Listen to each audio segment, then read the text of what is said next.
અમદાવાદના ISKCON bridge અકસ્માત મુદ્દે ખુલાસો થયો। યુકેથી જેગુઆર કંપનીએ મોકલ્યો રિપોર્ટ। ગાડીની લાઇટ, એન્જિન, બ્રેકમાં ખામી ન હોવાનું પણ સામે આવ્યું છે। તો રિપોર્ટમાં તથ્ય પટેલની પોલ ખુલી ગઈ છે।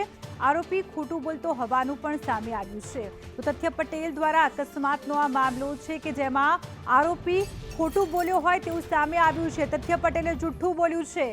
યુકેથી જેગુઆર કંપનીએ રિપોર્ટ મોકલ્યો છે।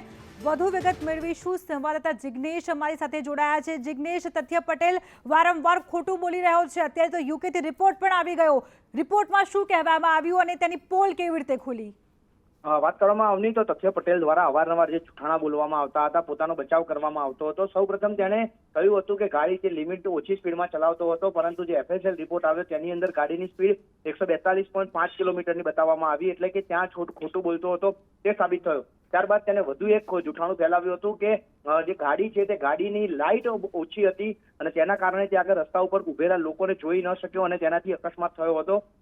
પરંતુ યુકેથી જે રિપોર્ટ આવ્યો છે, જેગુઆર કંપનીએ જે રિપોર્ટ મોકલ્યો છે, તેમાં સ્પષ્ટ ઉલ્લેખ કરવામાં આવ્યો છે કે ગાડીની લાઇટ, એન્જિન અથવા બ્રેકમાં કોઈ પણ પ્રકારની ખામી ન હતી। તે માનવ સર્જિત અકસ્માત છે અને તથ્ય દ્વારા આ અકસ્માત સર્જવામાં આવ્યો છે અને તે ખોટું બોલતો હોવાનો પણ તે રિપોર્ટની અંદર ઉલ્લેખ કરવામાં આવ્યો છે। એટલે કે હવે જે તથ્ય છે તેના વિરુદ્ધમાં એક બાદ એક વધુ પુરાવા પોલીસને મળી રહ્યા છે, જે આગામી સમયમાં તથ્ય પટેલ માટે મુસીબત બની શકે છે।